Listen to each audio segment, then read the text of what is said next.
Question number 11, Steve Abel. Thank you, Mr. Speaker. To the Minister of Agriculture, does he agree, the Associate Minister I should say, pardon me, Mr. McLeod, does he agree with the SPCA that the use of farrowing crates causes significant animal welfare problems for both sow and piglets? And if so, why has the government introduced legislation to extend the use of farrowing crates by at least another decade? The Honourable Andrew Holgate. Thank you, Mr. Speaker. The changes that the government are proposing are significant strengthening of the animal welfare standards for pig farming. Advice I have received shows that confining sows just after farrowing is an effective tool at reducing the number of piglet crush fatalities.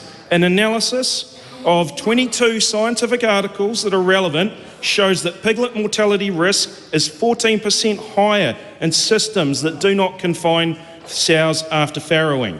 The 10-year transition time I've proposed is significant, but this is a very big shift in farming systems for most of the pig industry. With the other changes I'm proposing, an independent economic analysis estimated the cost of transition at more than $675,000 for the average indoor pig farm. It's only reasonable that these farming families have an opportunity to make this change. Why is the Minister going against independent welfare experts who say farrowing crates cause significant suffering for mother pigs and piglets, increase the risk of stillbirth, restrict normal nesting behaviour of mother pigs, and cause boredom, sores, pain and distress due to prolonged confinement? As I explained in the primary question, this farrowing crates reduce piglet mortality by 14%. This is important, and in terms of, this is based on advice that comes from scientific experts in this field.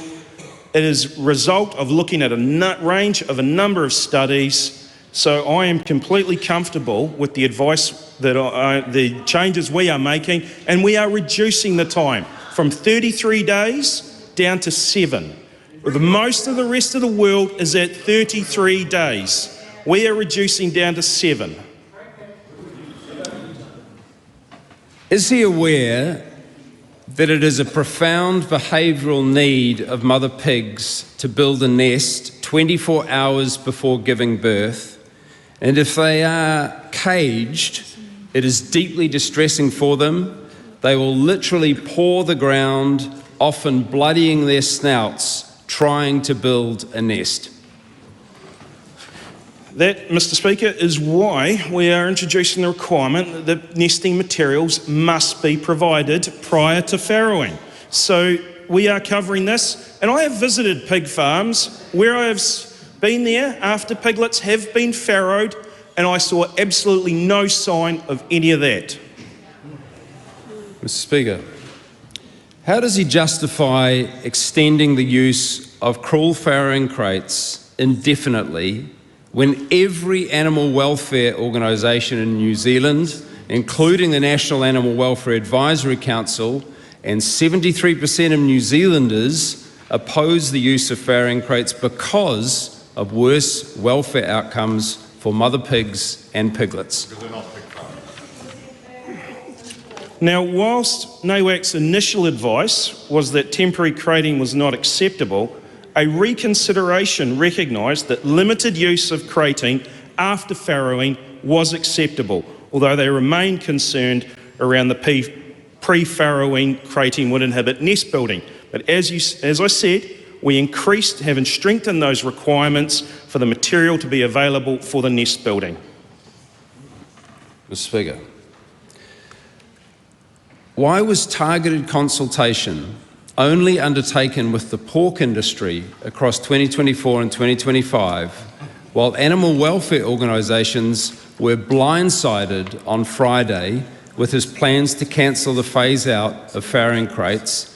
And does he regard protecting animal welfare as his primary responsibility, or enacting the wishes of the pork industry? Mr Speaker, I will make zero apologies for talking to the people that regulations in this House will affect the most. These are going to be massive changes for your average pig farming operation. They needed to be consulted. We needed to ensure that we had a system that was practical and affordable for them. Otherwise, we would not have a pig farming industry in New Zealand.